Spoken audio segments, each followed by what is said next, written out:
ના ચેપ્ટરમાં આગળ વધીએ તો એનો પછીનો મુદ્દો છે પ્રવેગ. પ્રવેગ એટલે શું? આપણે વેગ ભણી ગયા. વેગ કહેવાય વેગમાં થતા વધારાના દરને શું કહેવાય? પ્રવેગ કહેવાય. વેગમાં જો વધારો કરવામાં આવે તો પ્રવેગ કહેવામાં આવે છે. પ્રવેગને કેના વડે દર્શાવવા? અંગ્રેજી અક્ષર એ વડે દર્શાવાય છે. પ્રવેગ પણ કેવી રાશિ છે? સદિશ રાશિ છે, જેને શું હોય? મૂલ્ય અને દિશા તે કહેવામાં આવે. એનું સૂત્ર શું છે કે વેગમાં થતો ફેરફારના છેદમાં સમય. વેગમાં થતો ફેરફારના છેદમાં સમય. વેગમાં થતો ફેરફાર એટલે v અને u. v ને કહેવામાં આવે અંતિમ વેગ અને u ને કહેવામાં આવે આરંભિક વેગ. શું કહેવામાં આવે? આરંભિક વેગ. અને t એટલે શું કહેવામાં આવે? સમય. અને a એટલે અંતિમ વેગ હોય એમાંથી પ્રારંભિક વેગ બાદ કરીએ એટલે આપણને શું મળે? પ્રવેગ મળે છે. ગાડીને ઓછી આપણે બ્રેક મારીએ ત્યારે વેગમાં થાય છે ઘટાડો થાય છે. જ્યારે એક્સિલેટર એટલે લીવર આપવામાં આવે. શું આપવામાં આવે? લીવર આપવામાં આવે. એટલે શું કહેવાય? ગેર ચેન્જ કરવામાં આવે. જેમ જેમ એક્સિલેટર આપવામાં આવે તે વેગમાં થાય છે વધારો થાય છે. વેગમાં ધીમે ધીમે વધારો થાય છે. ક્યાં સુધી થાય છે? કે પાર્થિવ વેગ કરતા પ્રારંભિક ગાડી ચાલુ થઈ 0 માંથી 10 20 30 40 એટલે શું થઈ જાય? છેલ્લે આપણી ગાડી 120 એનાની મદદથી લીવર જેટલું આપીએ એટલે આવે એટલે કહેવાય એક્સિલેટર કહેવાય. કે ગતિમાન પદાર્થના વેગમાં થતા વધારાના દરને શું કહેવામાં આવે? પ્રવેગ કહેવામાં આવે. વેગમાં થતો ફેરફારના છેદમાં સમય પ્રમાણે થાય. ડાયરેક્ટ ગાડી 120 આવી શકે નહીં. 0 થી 120 બરાબર છે. પ્રારંભિકમાંથી અંતિમમાંથી પ્રારંભિકમાં કરવાનું હોય. પછી પ્રારંભિકમાં 0 થી પછી 120 નો તો માઈનસ થઈ જાય. બરાબર છે. કેટલામાં છે? 120 માંથી અંતિમ વેગમાંથી પ્રારંભિક વેગ બાદ કરવામાં આવે એટલે કુલ સમય મળે. એને કુલ સમય t2 t1 માં દર્શાવી શકાય. t2 t1 v u ના છેદમાં t પણ દર્શાવી શકાય છે. બરાબર. t2 t1 અંતિમ સમયના છેદમાં પ્રારંભિક સમય એટલે આવશે પ્રવેગ. પ્રવેગ કેવો છે? ગતિમાન પદાર્થના વેગમાં થતા વધારાના દરને શું કહેવાય? પ્રવેગ કહેવામાં આવે છે. કઈ રાશિ છે? સદિશ રાશિ છે. વેગમાં થતો ફેરફારમાં સમય a બરાબર v u ના છેદમાં t મીટર એના છેદમાં t છે એટલે સેકન્ડનો વર્ગ અંતિમ સમય ઓછા પ્રારંભિક સમય એટલે v u કરવામાં આવે છે. v એટલે અંતિમ, u એટલે પ્રારંભિક, t એટલે સમય અને a એટલે પ્રવેગ ગણવામાં આવે છે. હવે આના ઉપરથી આપણે વેગ વિરુદ્ધ સમયનો આલેખ સાથે સમજવાનો છે. આપણી પાસે કુલ 4 આલેખ છે, એમાંથી 2 વાર પડી ગયા છે.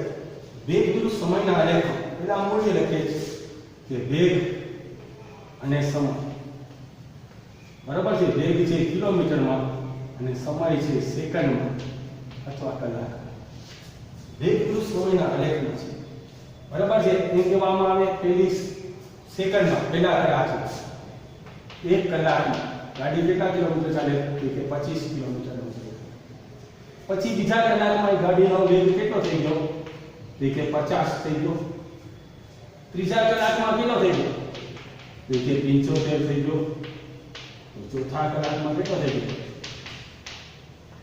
100. પહેલા કલાકમાં ગાડી 25 કિલોમીટર અંતર થઈ. બરાબર છે. બીજા કલાકમાં કેટલું કર્યું? 50. ત્રીજામાં કેટલું કર્યું? 75. ચોથામાં કેટલું કર્યું? 100. કેટલું અંતર કાપે છે? 100. વેગમાં થાય છે વધારો થાય છે. વેગ વિરુદ્ધ સમયનું આલેખ દોરવું હોય આલેખ તમને આવે છે અહીંયા 0. બરાબર છે. અહીંયા આપવાનું વેગ અને અહીંયા લખવાનું સમય. વેગ વિરુદ્ધ સમય અહીંયા લખવાનું 1 કલાક, 2 કલાક, 3 કલાક અને 4 કલાક. અહીંયા લખવાનું 25, 50, 75 અને 100. 125 જેટલી જરૂર પડે એટલી પ્રમાણે લખવાનું. હવે કેટલું છે? 1 25 એટલે અહીંયા પછી 2 50 1 25 2 50 3 75 4 કેટલું થયું? 100.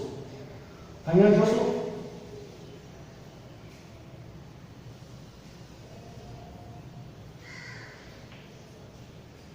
તો વેગમાં શું થાય છે? વધારો થાય છે. વેગમાં વધારો થાય તો હંમેશા પ્રગતિ તરફ જોવા મળે. કેવી જોવા મળે? રેખા છે એક સીધી રેખા હોય. આપણે ગણી કે સીધી રેખા છે નિયમિત ગતિ એવી કહેવામાં આવે, નિયમિત ગતિ કહેવામાં આવે.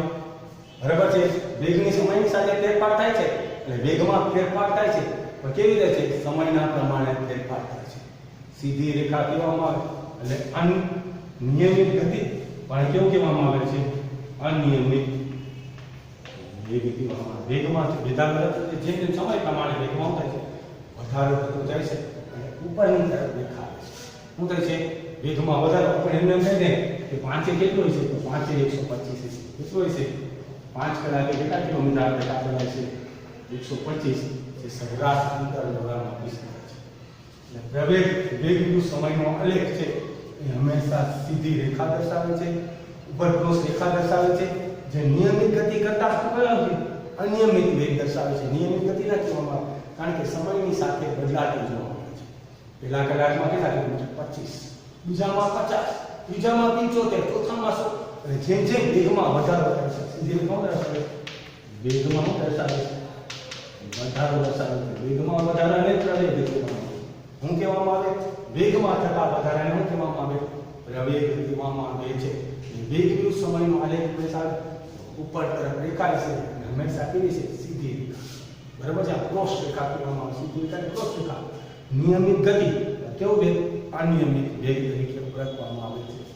અને પ્રવેગ વિરુદ્ધ સમયનો આલેખ આપવાનો. પ્રવેગ એટલે ગતિમાં વધારે વેગમાં થતા વધારાના દરને શું કહેવાય? પ્રવેગ કહેવામાં આવે છે. વેગ વિરુદ્ધ સમયનો આલેખ. વેગ સમયનો કિલોમીટરમાં, સમય સેકન્ડ કલાક એટલે જેમાં તમારે આપેલું હોય. પહેલા કલાકમાં કેટલા કિલોમીટર? 25, બીજામાં 50, ત્રીજામાં 30, ચોથામાં 100, પાંચમાં 125 આપણે કહીએ. પહેલામાં જેવો અહીંયા 1, 2, 3 સીધી રેખા ક્રોસ રેખા આવશે. વેગમાં થાય છે. વેગમાં વધારો થાય નહીં તો પ્રવેગ કહેવામાં આવે. શું કહેવામાં આવે? પ્રવેગ કહેવામાં આવે છે. ગતિમાન પદાર્થના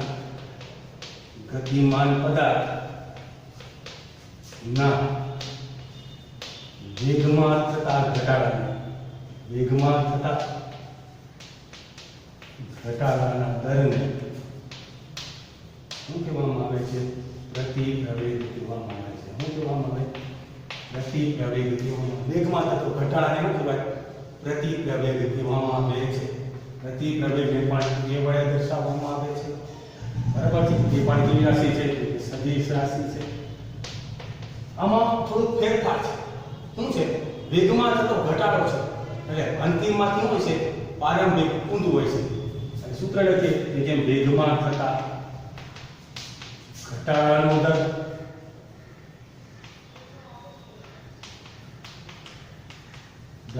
છેદમાં તે માટેનો લાગતો સમય. વેગમાં થતો ઘટાડો ક્યારે જોવા મળે? તો કે પ્રારંભમાંથી અંતિમમાંથી પ્રારંભિક. બરાબર છે. q - v ના છેદમાં t. બરાબર. u સમજ્યા, અંતિમ સમજ્યા. બરાબર. અંતિમ વેગમાંથી પ્રારંભિક વેગનો પણ એકમ સરખો જ આવશે. મીટરના છેદમાં સેકન્ડ સ્ક્વેર m ના છેદમાં s સ્ક્વેર ms - 2 છેદમાંથી ઉપર લઈ જાય માઈનસ કાઢે. ગતિમાન પદાર્થના વેગમાં થતા શું આવે? ઘટાડાના દરને. કેના દરને? ઘટાડાના દરને શું કહેવાય? પ્રતિ એટલે ઘટાડો. પ્રતિ એટલે યાદ રાખવું ઘટાડો. કેમાં જાય છે? વેગમાં થતા ઘટાડાના દર. હવે આપણે સમજીએ એટલે વેગ વિરુદ્ધ સમયનો આલેખ આપે છે. વેગ વિરુદ્ધ સમયનો આલેખ. આમાં કેવું હોય છે કે સમયના કે 1 કલાકમાં 100 કિલોમીટર અંતર કાપ્યું, બીજી કલાકમાં કેટલું અંતર કાપ્યું? એમાંથી ઘટી ગયું 75, ત્રીજામાં કેટલું થઈ ગયું? બીજા કલાકમાં કેટલા થઈ ગયું? 50, ચોથા કલાકમાં કેટલું થઈ ગયું? કે 25,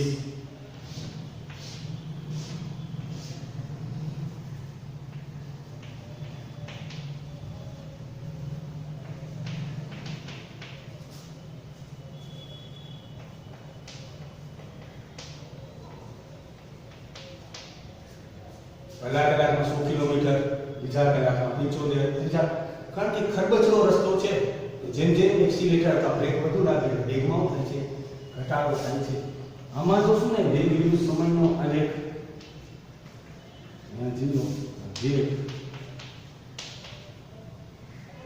25, 50, 75, 100, 1, 2, 3, 4. વેગ વિરુદ્ધ સમય પ્રતિ પ્રવેગમાં આલેખ છે. કેવો આલેખ છે? પ્રતિ પ્રવેગમાં આલેખ છે. હવે 1 કલાકે કેટલા છે? તો કે 100 છે. બીજા કલાકે કેટલા છે? તો કે 75 છે.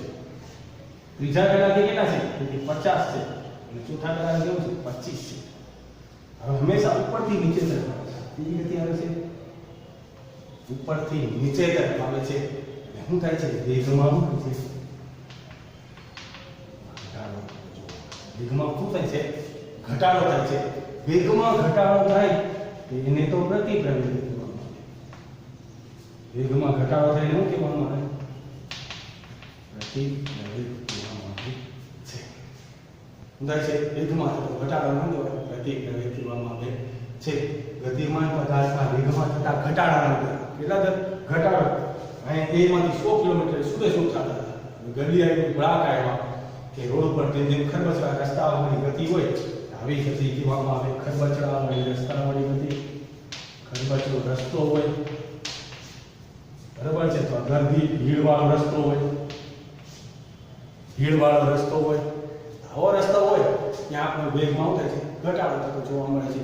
આપણે જેમ જેમ એક્સિલેટર બ્રેક દેતા છે વેગમાં થાય છે ઘટાડો થાય છે. જો તમે ગાડી ચાલુ કરો ધીમેથી 0 થી 40, બરાબર છે, સીધો રસ્તો હોય તો 40 માંથી 80 માં વેગમાં થાય ઘટાડો થાય અને છેલ્લે છેલ્લે 120 છે. આપણી ગલીમાં લાવી ને 40 હોય ને તો આપણે બ્રેક મારીએ 40 આપણે કેટલી 20 થઈ જાય. હજી થોડું વધારો કરી તો 40 થઈ જાય. વળી બ્રેક મારી તો પાછા વેગમાં છે તેમ ઘટાડો થાય ને એમને મેં શું કહેવામાં આવે? પ્રતિ પ્રવેગ કહેવામાં આવે છે. હું ગતિમાન પદાર્થના વેગમાં થતા ઘટાડાને શું કહેવામાં આવે છે? પ્રતિ પ્રવેગ કહેવામાં આવે. પ્રતિ એટલે યાદ રાખવું ઘટાડો. ઘટાડો એટલે ઓછું કરવું. આમાંથી 100 માંથી 75 એક વિરુદ્ધ સમયમાં અને પ્રતિ પ્રવેગ માટે નીચેની બાજુ કેવું છે? નીચે તરફ દેખાવશે પણ નીચે તરફ દેખાવશે. એના માટે પ્રતિ પ્રવેગ સમય દર્શાવી શકાય છે. ગતિમાન પદાર્થ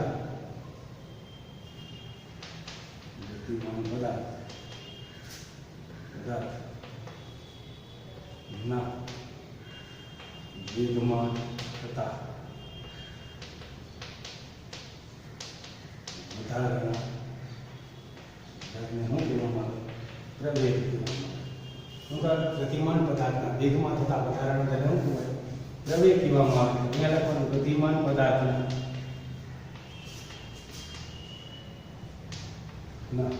વેગમાં થતા ઘટાડાના દરને શું કહેવામાં આવે? ઘટાડાના દરને શું કહેવામાં આવે? પ્રતિ પ્રવેગ. શું કહેવામાં આવે? પ્રતિ પ્રવેગ કહેવામાં આવે છે. આમાં વેગમાં વધારો થયો, આમાં શું થયું? ઘટાડો. આનું મૂલ્ય નંબર 2 લખીએ. પ્રવેગનું મૂલ્ય ત્યારે પણ શૂન્ય ન હોય. જ્યારે પણ શૂન્ય ન હોય જ્યારે પ્રતિ પ્રવેગનું મૂલ્ય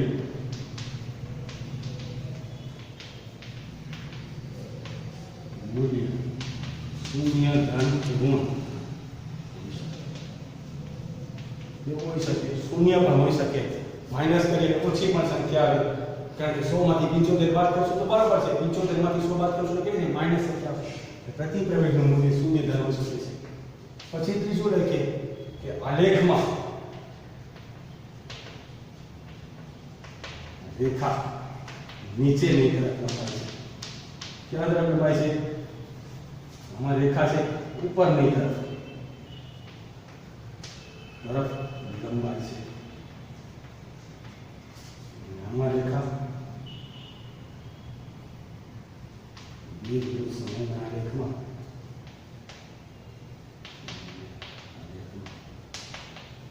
રેખા નીચેની તરફ.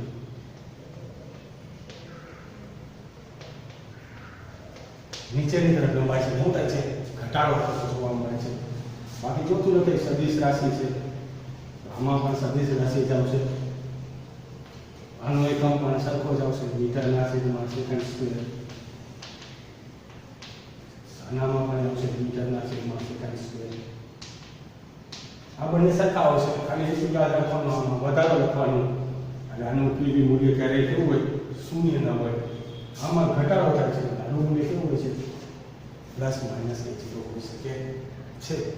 પ્રવેગ અને પ્રતિપ્રવેગ, પ્રતિ એટલે ઘટાડો, વેગમાં થતા ઘટાડાનો ગતિમાન પદાર્થ વેગમાં થતા વધારાના એમ ઘટાડાના. આનું મૂલ્ય શૂન્ય ક્યારેય નહીં. અને આનું મૂલ્ય હંમેશા કેટલું હોય? શૂન્ય હોઈ શકે. કારણ કે 120 માંથી 100 બાદ કરીએ એટલે હંમેશા ઓછી કિંમત આવતી જોવા મળે. કારણ કે ધીમે ધીમે કેવું થાય છે? ઘટાડો થાય છે. આનું રેખા છે ઉપરની તરફ આવે છે, અને રેખા કેવી છે? નીચેની તરફ આવતી જોવા મળે છે. બાકી બે કેવું છે? સદિશ રાશિ છે, મીટરના છેદમાં સેકન્ડ સ્ક્વેર. મુક્ત પદ, મુક્ત પદને એને કહેવામાં આવે જ્યારે કોઈ પદાર્થ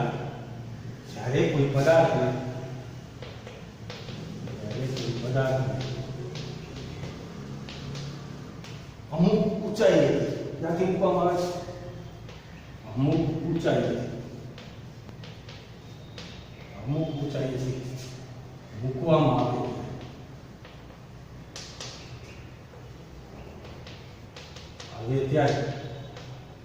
ત્યારે અમુક ઊંચાઈથી મૂકવામાં આવે ત્યારે તે હંમેશા અમુક ઊંચાઈથી મૂકવામાં આવે ત્યારે તે પદાર્થ ની ગતિમાં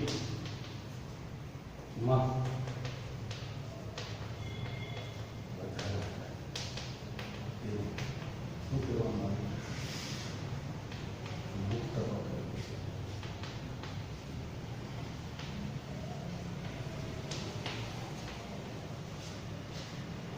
જ્યારે કોઈ પદાર્થ અમુક ઊંચાઈ અગાસીએથી ઊંચું, આ કઈ છે?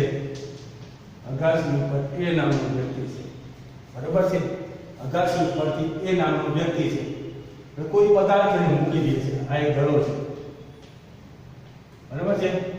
દડો છે જેને અમુક ઊંચાઈથી મૂકી દે છે.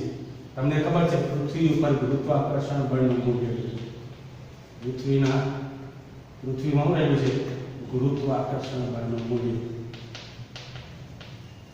ગુરુત્વાકર્ષણ બળનું મૂલ્ય કેટલું છે? 9.8.